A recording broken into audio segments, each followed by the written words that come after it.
on Black aging. This afternoon, we're joined by the Alzheimer's Association, who will share information and resources for those living with or caring for someone with Alzheimer's or other dementias. To get us started, I'd like to introduce Edie Yao. Ms. Yao is the Director of Diversity, Equity, Inclusion, and Inclusion Engagement at the Alzheimer's Association. Edie, welcome. Thank you so much, Angie, for the introduction. And I'm Edie Yao from the Alzheimer's Association. We're really thrilled to be partnering with NCBA, National Caucus and Center on Black Aging, on this program, and to have a national partnership with NCBA. And together, we hope to raise awareness about Alzheimer's and dementia across communities in the country, and to make sure people understand what Alzheimer's and dementia is and what resources are available. So really thrilled about our partnership. So today, for introduction to Alzheimer's and dementia, we've got two great speakers. So let me introduce you to them. First of all, we have Tina Thomas, who is the Associate Director of Community Engagement. She actually comes from the Greater Richmond chapter. So she has been in the field, and now she is working on community engagement across the country. So she'll be talking about introduction to Alzheimer's. And then following Tina, we will have Ms. Tiffany Favors, who is the clinical team lead for the contact center. And so what she'll talk about is giving you a little bit more depth of what you would get if you called our helpline, our 24/7 helpline. So I'm really looking forward to hearing both of them, and there will be an opportunity for questions afterwards. So with that, Tina, the floor is yours. Thank you so very much, Edie, and I'm so thrilled to have this opportunity to share with you all today the importance of Alzheimer's disease and dementia, particularly how it impacts the African American community. So I'm going to bring up my slides, and then we're going to go ahead and move on with our presentation. It's going to be an introduction to Alzheimer's and dementia. We're going to talk about the all-important 10 warning signs. We'll talk a little bit about the disease and what it is and what it looks like. And then there'll be some time for some questions and answers. So can someone give me a thumbs up to let me know if you can see those slides okay? All right. All right, Alzheimer's disease and different dementias. Let's take a look at what that is. And as we move through the slides, I'll introduce you to the Garcia family and some of their experiences with this disease. First, let's take a look at the difference between normal aging and dementia. This question comes up a lot because people want to know what's the difference. Cognitive problems become more noticeable for almost everybody, and it can vary from person to person. Typically with age, people have trouble coming up with the word they want right when they want it. They have trouble remembering names, and they don't think quite as quickly. What's more concerning, or what might be the beginning of a memory problem, is people have a lot of trouble coming up with words or names, and it's happening more frequently, and the words or names don't necessarily come to them later. And then they start misplacing things, but not just once in a while, because we all misplace things, but more often. And it begins to interfere day to day. That should be a warning sign for people that this might be the beginning of a memory problem. Very, very important. We all have those forgetful moments. And as we get older, we're all going to have instances where there are things we forget. This occurrence really starts to show itself around our 40s, early 40s, when we start to notice memory changes, memory inconsistencies. That's not the same thing as dementia. And that happens because a part of the normal aging process is there's shrinkage that happens in the brain. It's reversible. It happens to us all. Now, there are varying degrees of forgetfulness. Some people are more forgetful than others. The issue becomes is when the forgetfulness is so prominent that it's really starting to interfere with someone's ability to function from day to day. Now that we know the difference between normal aging and dementia, normal aging, those normal age related things that happen from time to time, seeing someone and you think, oh gosh, oh, there, I know her. We've been in the same church together for 25 years. Oh my God, what's her name? Oh, and I can't call the name. So you say something like, oh, hey, sugar, how are you doing today? And then you say, oh, that was Teresa. That's forgetfulness. If it's dementia, try as hard as you can. You cannot recall that information. It is interfering with your ability to connect and interact with folks from day to day. Normal aging versus dementia. Normal, there are some changes. Dementia, it impacts how you function from day to day. Now, let's take a look at what are those differences between Alzheimer's disease and dementia, and are those the same? Dementia is the umbrella term for an individual's changes in memory, thinking, or reasoning. There are many possible causes of dementia, and Alzheimer's is the most common cause. Other causes of dementia are vascular dementia, which is marked by changes in the blood flow and the blood vessels in the brain. Dementia with Lewy bodies, identified by specific brain changes throughout the brain that include the buildup of a protein known as alpha-synuclein. And frontal temporal dementia, which is marked by brain cell loss in the front sections of the brain or the frontal lobe. Each type of dementia may have distinct characteristics to cause specific behaviors in the individual, but there is also some overlap in behaviors among the types of dementia. Now, very important, she talked about several different types of dementia. One of the things I say when I'm working with families, when I say to them, if ever the doctor says to you, we think it's dementia, there are two questions you want to ask right out of the gate. Number one, what kind of dementia is it? And number two, what are we going to do about it? Because there you're letting your provider know, I'm looking for a plan of action in terms of how we're going to deal with this. By asking that all important question, what kind it is, it's very crucial to care planning because these different dementias have signature trademarks. They don't all behave the same. And if you are going to care for someone in the home, particularly, you need to know everything you can about the type of dementia that is impacting that individual. Now, of the four that we saw on the screen there, vascular dementia significantly impacts the African American community. Older Black adults are more prone to that because of vascular disease, heart disease, strokes. After the folks have a stroke or a heart attack or some other type of vascular issue, diabetes that has been not controlled well, and now they have vascular disease, those folks are at greater risk for developing vascular dementia. Sometimes people can have Alzheimer's disease dementia and vascular dementia, or vascular dementia and Lewy bodies dementia. Very important to ask, what kind of dementia is it? Now let's take a look at some of the risk factors associated with this disorder.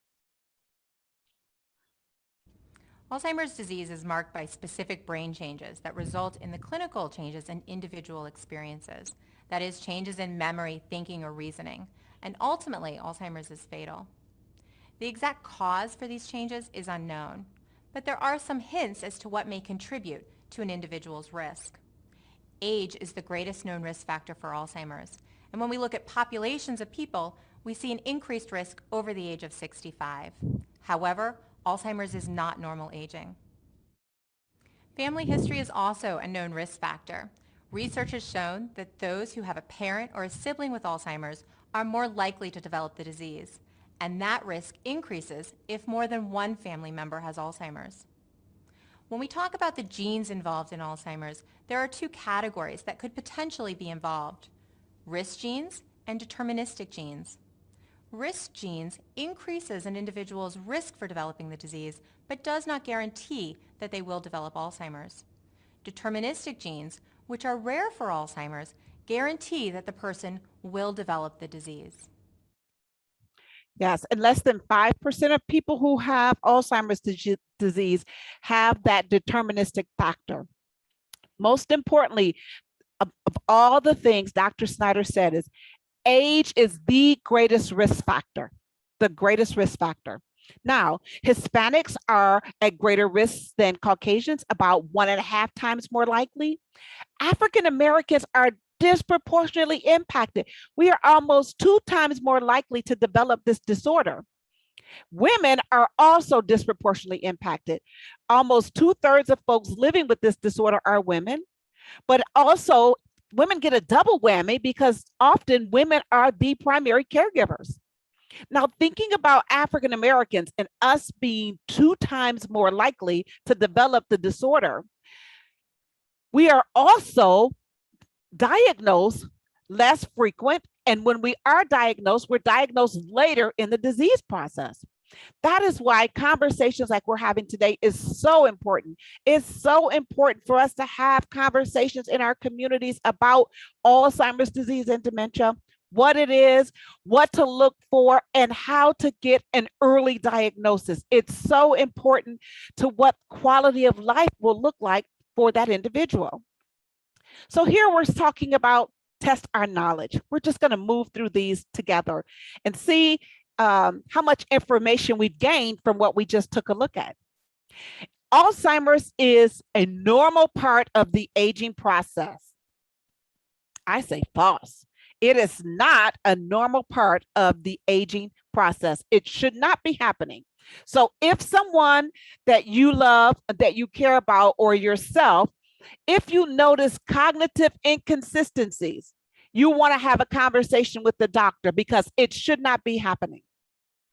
What is the greatest known risk factor for Alzheimer's disease? Age. Age is the greatest known risk factor. And while older adults are disproportionately impacted, meaning this disease happens more often to older adults, it does not only happen to older adults. There are over 200,000 people under the age of 65 living with this disease. In my former chapter in Virginia, the youngest person that my team and I were supporting when I left had just turned 34. When he came to us, he had just turned 32. So it can happen to younger people as well.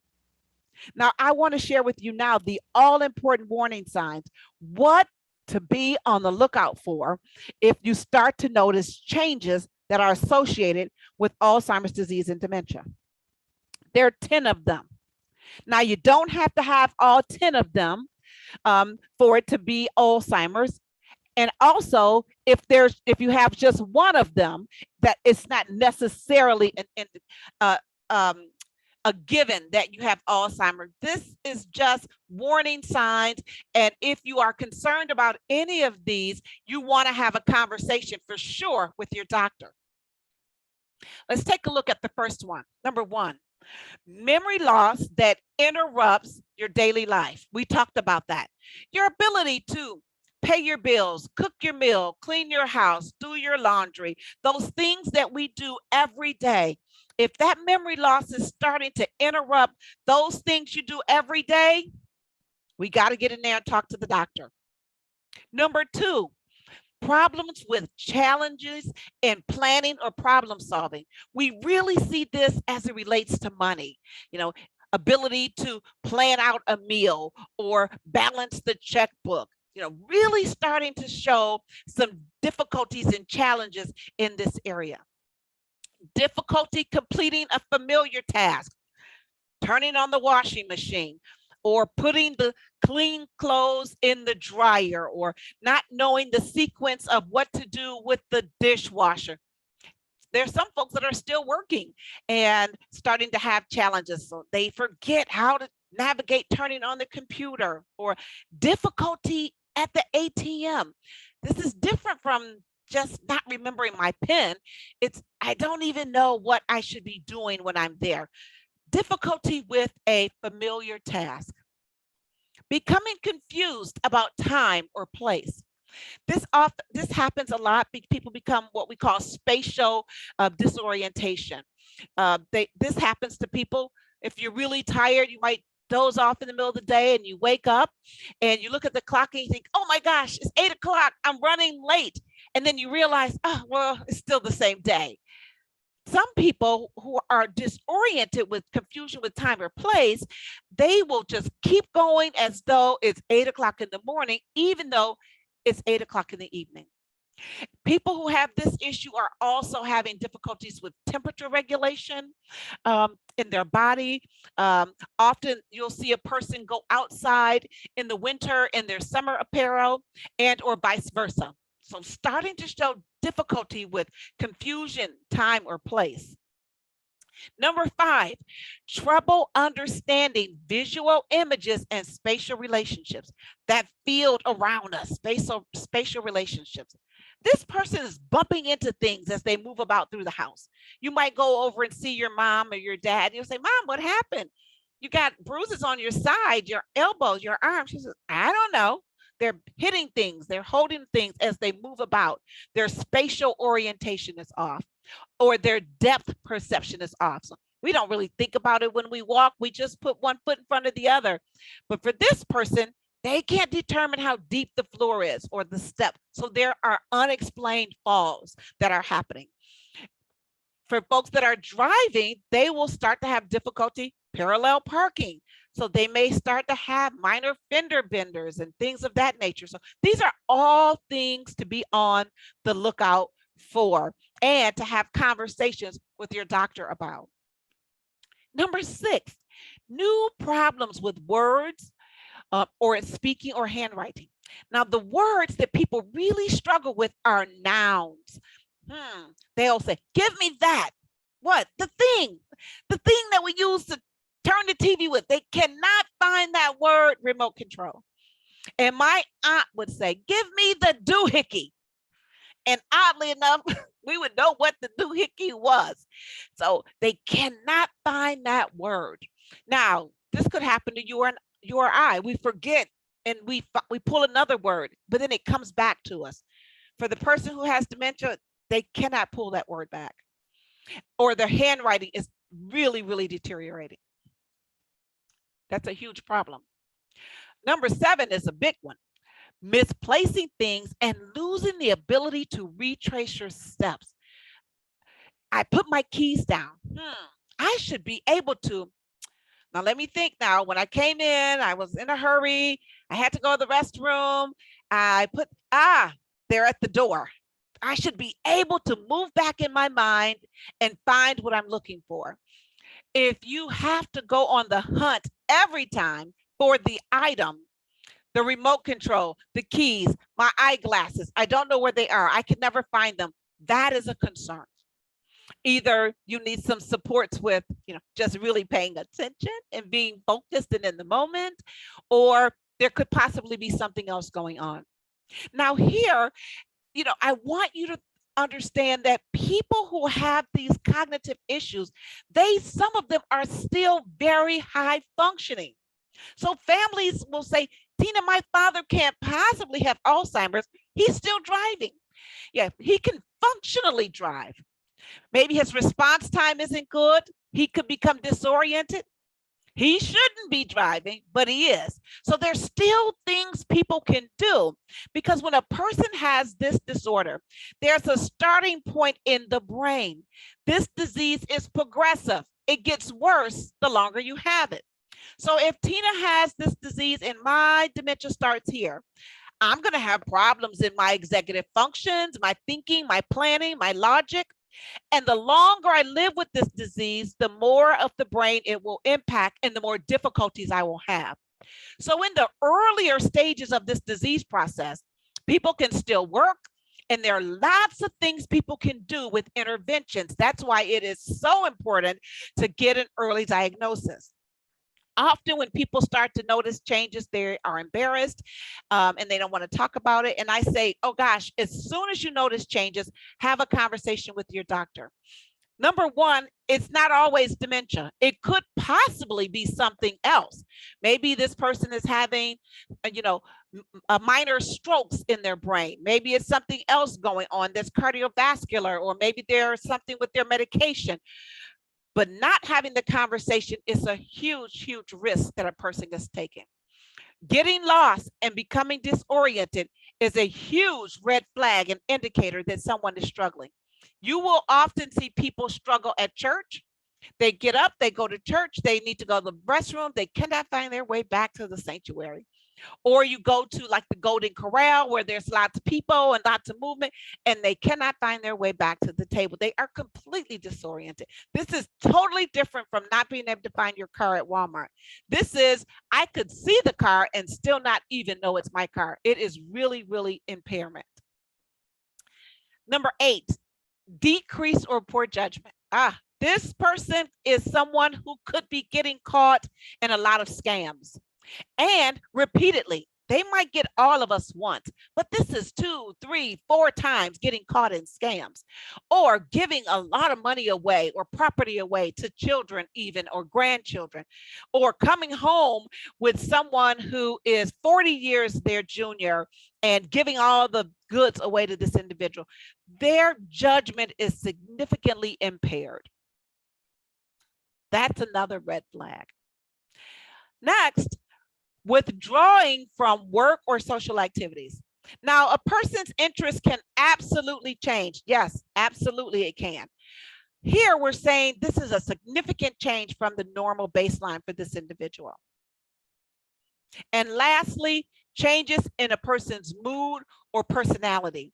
This is someone who used to be really nice and sweet, easygoing, and now they're just like a bear. They are grumpy, irritated, agitated all the time, and it's not their normal baseline. You should go in and see the doctor. Now, most often when this is going on, for someone who truly has a dementia or Alzheimer's, they have several of these things happening, not just one, but several. Now, let's do a little bit of a recap.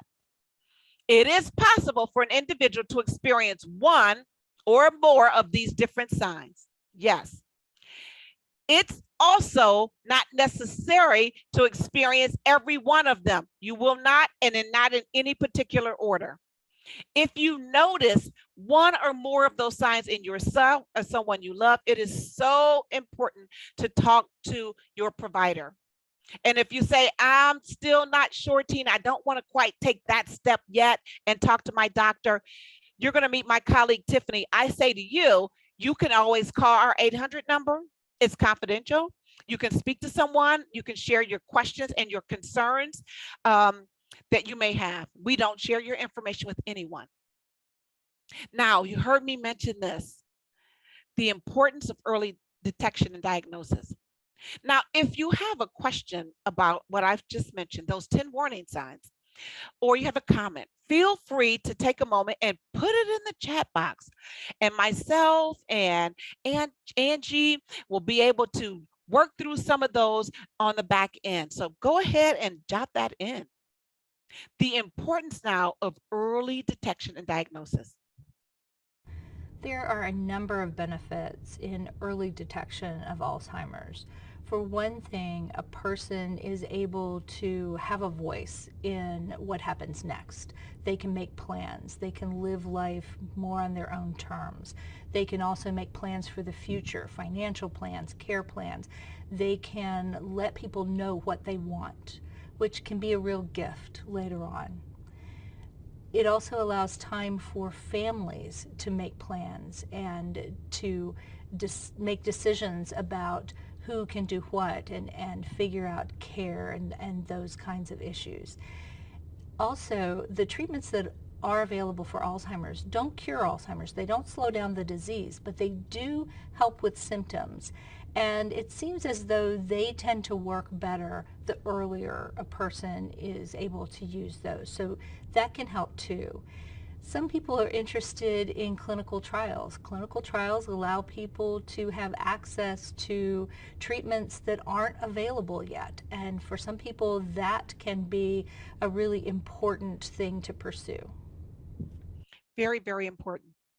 having that conversation sooner rather than later, it really does put you in the driver's seat. It gives you the control in terms of what's going to happen. And remember, although there is not a curative mechanism today for Alzheimer's disease, and you heard Dr. Snyder say it is ultimately a fatal disorder, it's not fatal today. And what is available to me today is good quality of life and my wishes being known and adhered to. And that can only happen with a conversation. Now, at the association, we've got a ton of resources, and we really, really, truly need organizations like yours to work with us to take this message into our neighborhoods and into our communities. I tell you, there are so many people who are aching for this information.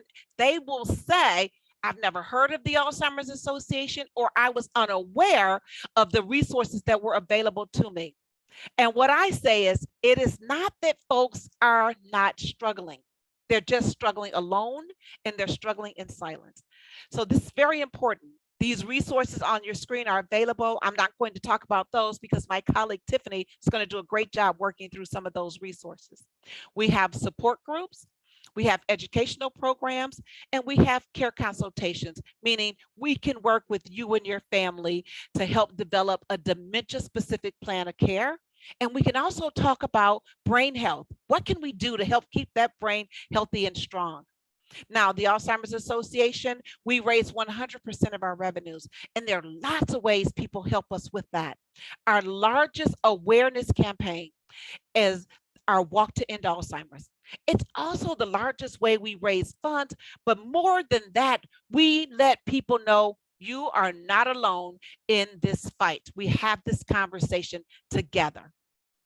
So there's some things you can do to help us take this message, particularly in those communities that we know are underrepresented. You can volunteer. You can do a program like this. We have every resource to teach you how to take this message to your women's group, your deacons club, your church, your neighborhood, your bikers club, even your beauty shop. There are advocacy things, get on a letter writing campaign and write letters to our lawmakers to say this is important and we want you to vote for funding to come back in our communities. There is Trial Match. It's like a matching service. You sign up for Trial Match, and if there is a study going on in your area that you qualify for, they reach out to you and they ask if you want to participate in the study. Now, I know that there are some challenges with African Americans and participating with studies, but we have got to engage more so that medications, when they are developed, they represent our DNA. So we want to do everything we can to support the efforts with Trial Match. And then certainly, of course, that Walk to End Alzheimer, helping us to raise funds and resources, getting involved, becoming a strong part of the solution in our communities as it relates to Alzheimer's disease and dementia. It's an ugly disease, but we can do so much more together in this fight against Alzheimer's. Now, don't forget, drop any questions you have in the chat box for me. And while you're doing that, I'm going to turn it over to my colleague, Tiffany, and she's going to talk to you about more resources and how you can access those resources to support people in the community. Tiffany? Thank you, Tina, and good afternoon, everyone. I'm happy to be here with you to share with you more about our 24/7 helpline.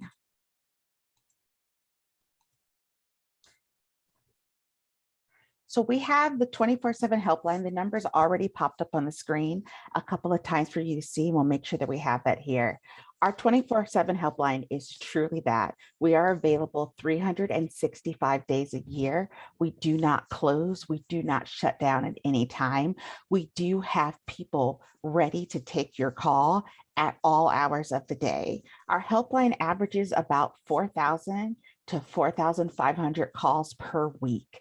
Our goal is to provide care, counseling, support, information, referral, and resources to anyone who calls giving a call to our line, we can help you connect with things that are in your local community. We have access to databases that we can use to tell you about upcoming programs with the association, upcoming programs in your community, information around doctors, information around residential care services, home health care, in-home health, get you connected to different organizations to provide some counseling around health insurance and benefits as well.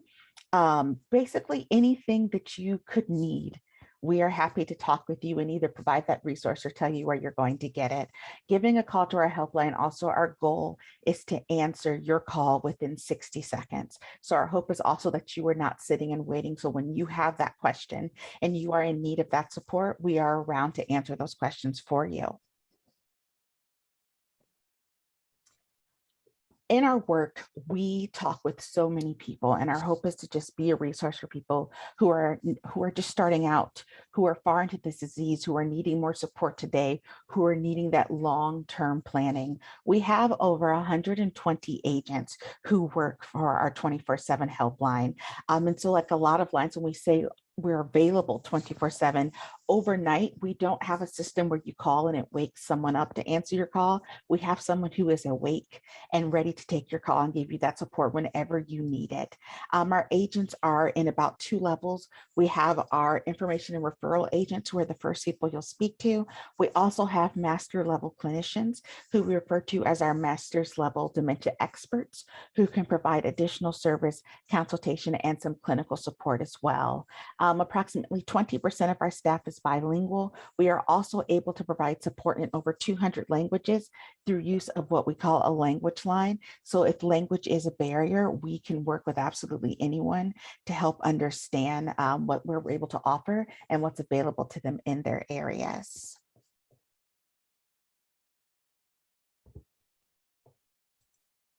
When you first call the helpline, you'll reach one of our helpline agents. So our helpline agents are the people who are going to help you navigate these phone calls. They're going to do some triage. They're going to get an understanding for what you're needing and how to help. They're going to ask you questions about what brought you to call today and how you can best be helped and supported. They can provide some basic disease education, information referrals. Again, they can access those databases to tell you where programs are. We can help you register for a support group. We can help you find an education program in your area. We can help you find resources. We can get you connected to your local area agency on aging. We can send you out topic fulfillment that will further explain the information that we're trying to share, how to navigate changes, how to navigate behavior, how to address some of the most common issues we see that come up for people as this disease progresses, such as bathing and driving and communication techniques. We also can, again, get you connected to those local care and housing options in your areas, local resources and other resources that are going to be there. These are the people who are going to answer your call right away. And again, our goal is to get that call answered within 60 seconds. So you're not going to wait long to reach someone who has been highly trained, who has received a lot of information and who has a lot of knowledge to be able to give you that help. If that person feels that a higher level of care is needed, then they will work to transfer you to a care consultant. Our care consultants are our master's level dementia experts. These are people who go through weeks of training with us to have the most in-depth knowledge of this disease. Most of our care consultants have backgrounds in social work or mental health counseling, also geriatrics. So these are people who are going to help you make these decisions. These are people who can talk you through more complex issues, including providing emotional support as needed, talking about grief and the support that comes up with it, understanding education, long-term care planning, many of the things that are involved with taking care of someone who has dementia, navigating dementia for yourself, or helping families to be ready to take those next steps. This includes a lot of things around safety concerns. Tina had made the mention earlier about someone driving. That's something that we hear so much about, people who are driving, and how to have those conversations around what needs to be done to ensure that safety is happening, including at times when it means that the person needs to stop driving. But our care consultants are ready to give you these steps and this guidance. The average care consultation lasts about 30 to 35 minutes. So you'll have that dedicated time. Again, our services are completely confidential. We will not share your information with anyone else, even if another family member calls in and says, I know you talked to my sister, what did she say? We're not going to share that information as well. We're going to keep that completely confidential. The care consultant is going to start by asking you what your goal is for the call and what you're hoping to get. And then they're going to work with you to come up with an action plan at the end of your call, which will be next steps that you can take to help navigate you in those next steps of caring. We also have access to the resources if a situation needs to be escalated, to bring in other resources such as adult protective services that can be useful in helping you find other resources in the community in a more emergency situation, or support if a family calls and they are an emergency, we can get you directed in the right way. This is our number, once again, 1-800-272-3900. I do invite you to reach out to us any time at all. Any question you have is a worthy question. It's a good question, and it's something that's so important to ask and to be knowledgeable about. I often share with people one of my interests in working in the field with older adults, and especially with Alzheimer's, is that my grandmother had vascular dementia, and my family took care of her in home until she passed away. And we were not aware of all of the resources that were available to us as we struggled through a very difficult situation. So I invite you to reach out to us if you just have suspicions, if you're worried that someone might be exhibiting some symptoms. Reach out to us so that we can get you connected to our resources and the larger resources in your community, and to be a part of your fight with this disease. And with that, I will turn it back over to Tina to start taking your questions. Well, Tiffany, thank you so much. I work for this organization and I learned a couple of things that were new. Wow. Angie, did you want to help us with the questions? Yes, thank you. And I'd like to thank you both for such thoughtful and, my goodness, thought-provoking presentations. We do have a few questions in the chat. And at this time, I'd like to invite our audience to use the chat to ask questions. And to kick off the conversation, I'm going to ask a question. And so the first question is to Tina. The question reads, can you please define cognitive? Mhm.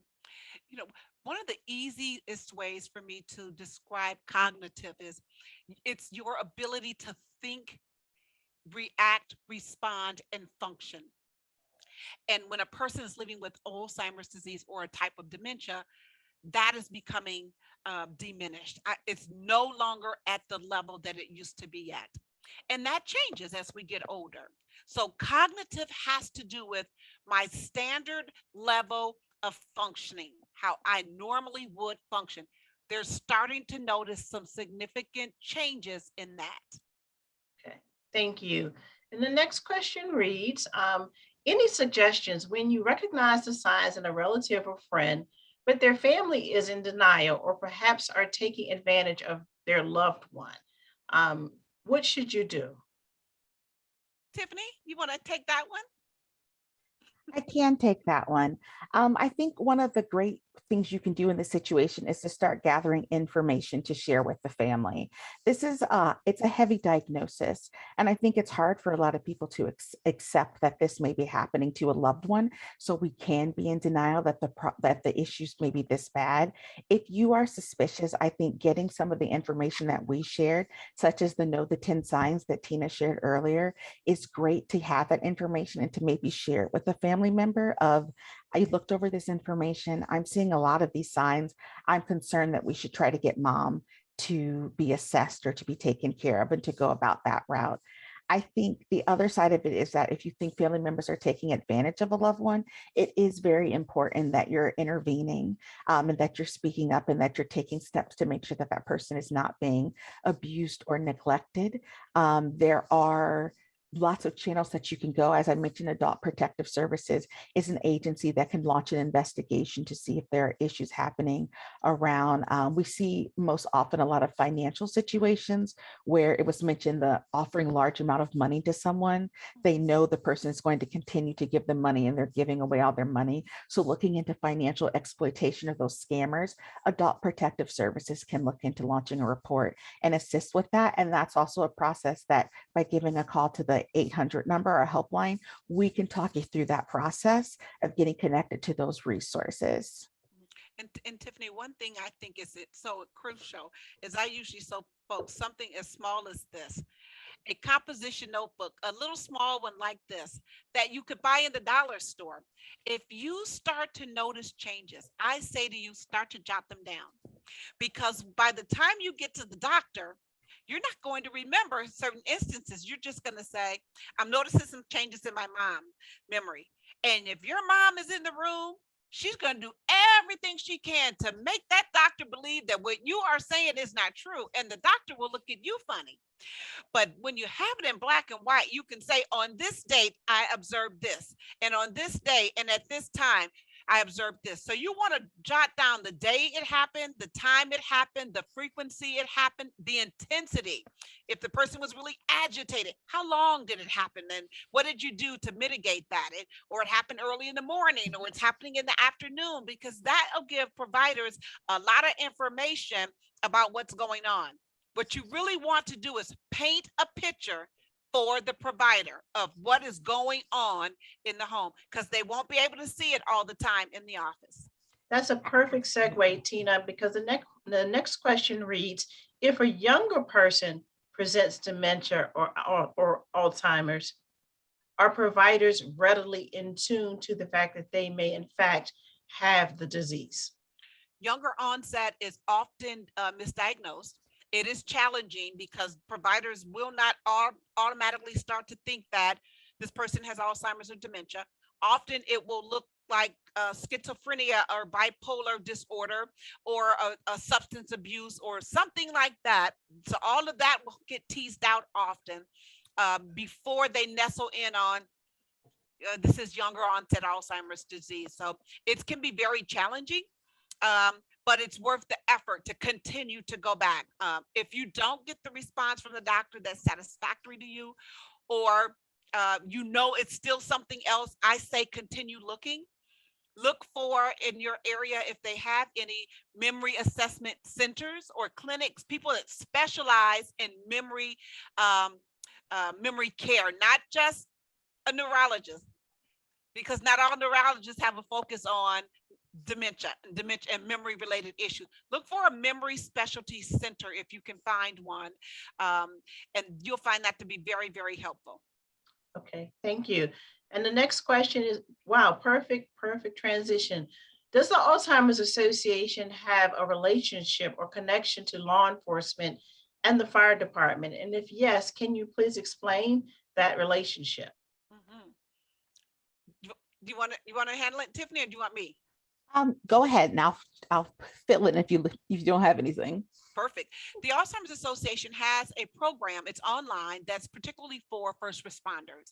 So you can go to ALZ training for first responders online, and I'll drop that information in the chat box. And it gives some scenarios for first responders and what they see in the community. It gives them some tips and some strategies. But a lot of our field staff work with law enforcement. They work with volunteer firefighters and firefighters, proper paramedics, because often these folks are the first ones to see what's going on in the field, in the community. So we give them some tips on what to look for: frequent flyers, people calling often, people needing support often. And we try to, circulate the support. You've got law enforcement who could be the first eyes on the ground. We need to find a way for those frequent flyers to loop in adult protective supports, if that's a way to do that. Family, sometimes neighbors, and my gosh, the Alzheimer's Association, because we can plug them into other resources on the ground that they may not have been aware of. So yes, we do have a resource for those first responders on the ground in the communities. And Tina, the follow-up question, which is very interesting, is what about the DMV? If a person has been diagnosed with dementia or Alzheimer's, yet continues to drive, should they receive some type of placard or notification or identification to put in their car or something to alert law enforcement of their condition? So in my professional opinion, I don't know that we will ever get to a place where we have an identifiable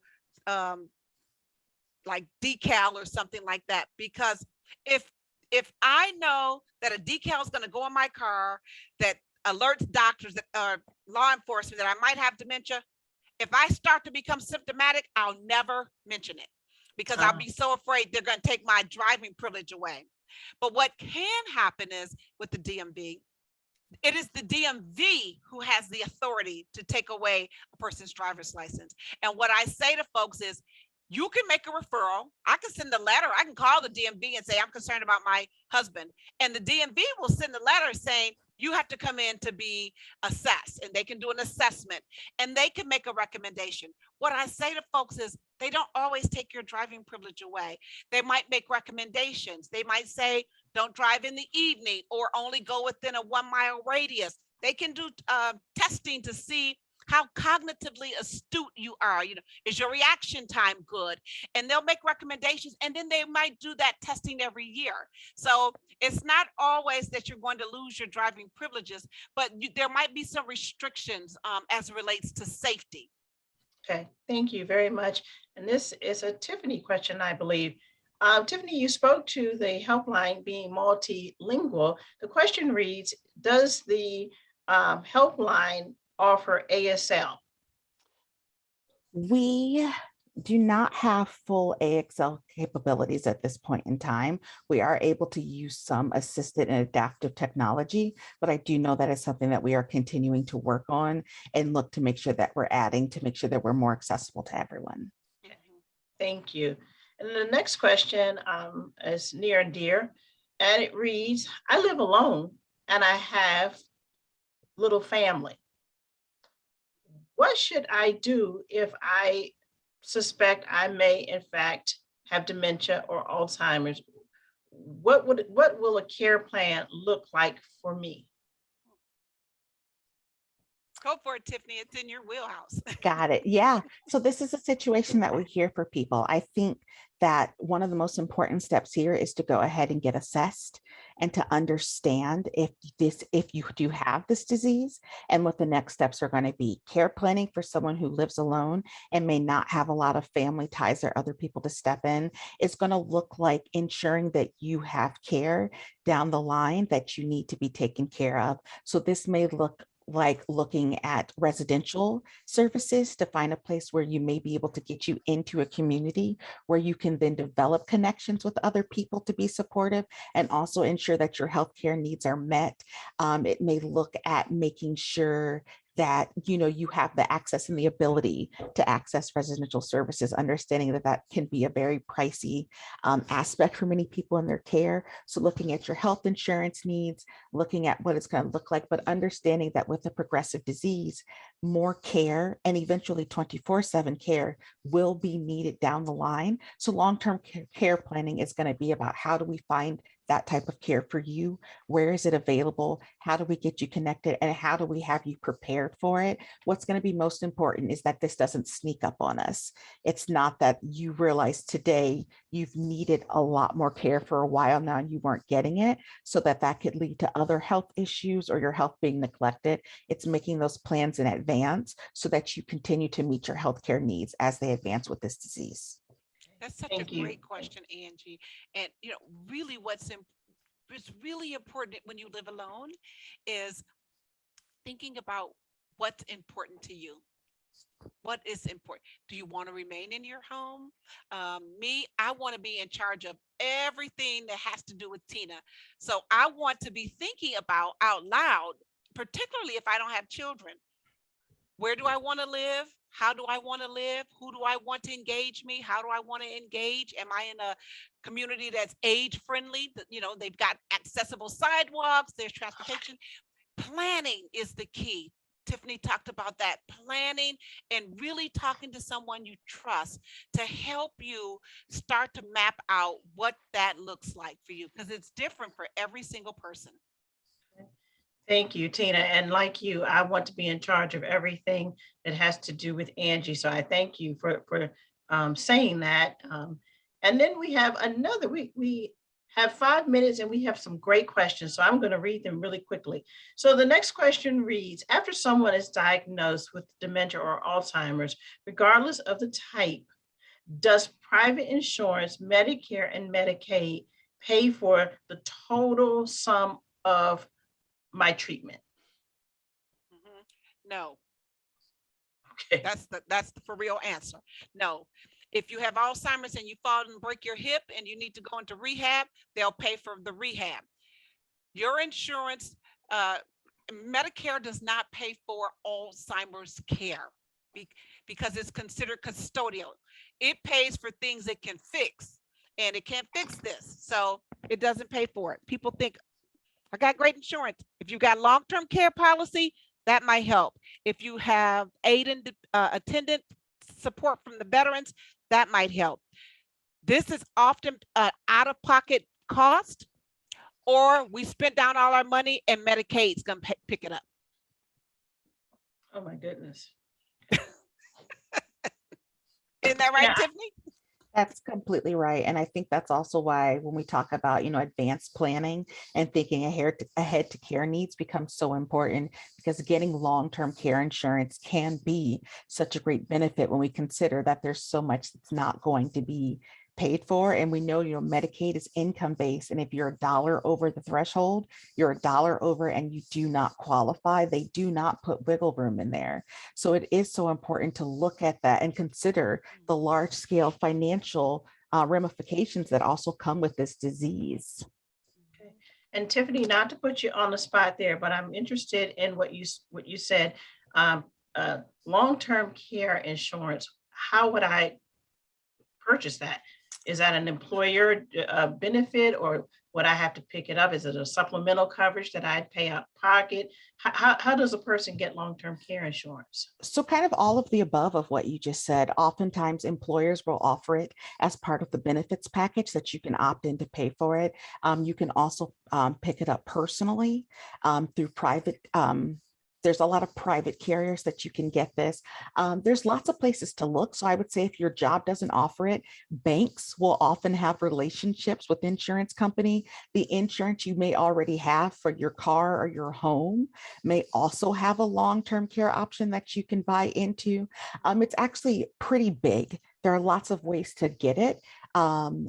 It is a cost, of course, everything has a cost, and it is insurance. So we know how these systems work, but it's definitely one of those things that's worth considering for exactly what Tina said.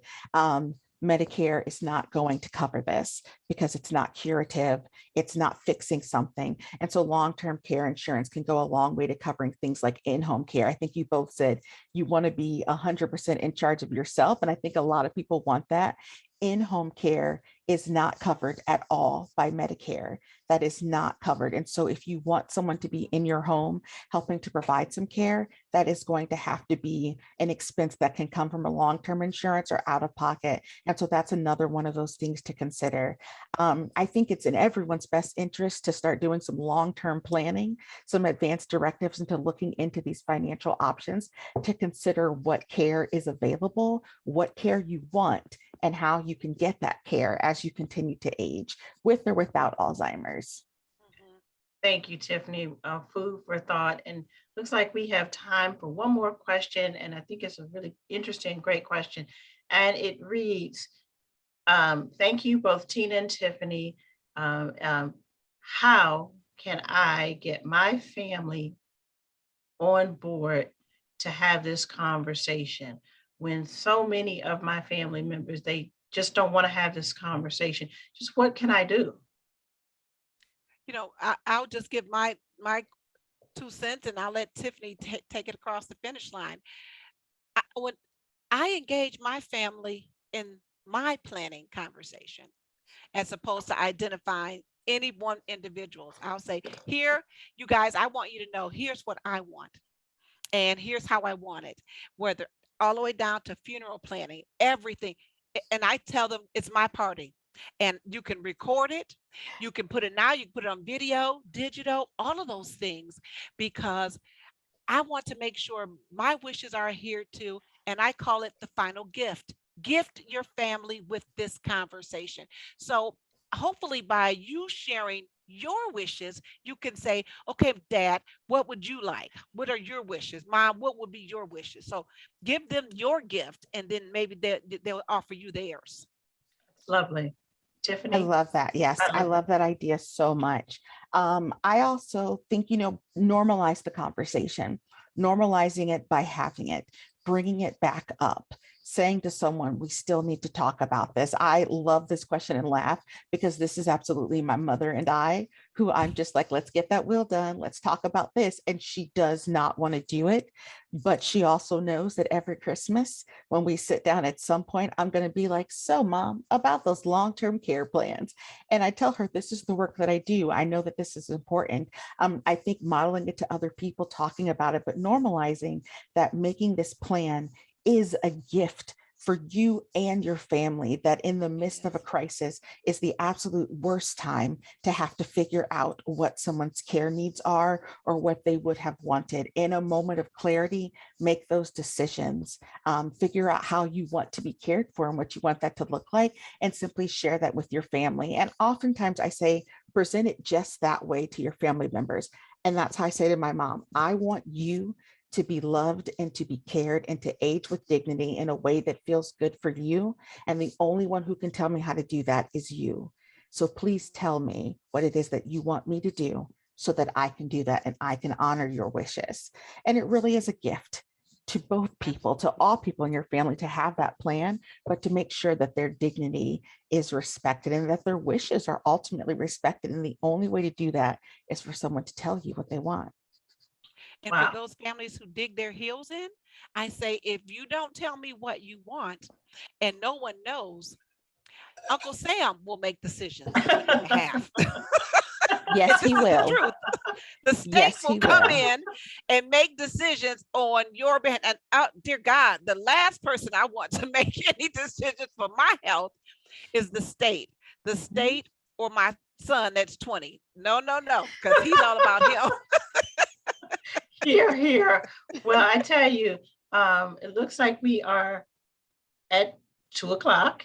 And before we go, I want to say both to Tina and Tiffany, you've been our gift today. Thank you very Thank much you. for joining us. Thank you for the work that you do. Thank you for working to improve lives of so many. And thank you to Edie for joining NCPA and us coming together to work together to educate and inform families. And so I can't say thank you enough. I hope you will come back. I hope this is conversation number one of many. And so just thank you so much. And to our audience who joined us today, thank you and happy Thanksgiving to everyone. You bet. Absolutely. Thank you. Take the Thank gift you. of the conversation. Thank you, Tina, the gift of the conversation. Absolutely. Thank you. Thank you, Thank Tiffany. you. Thanks. Bye, everyone. Bye-bye.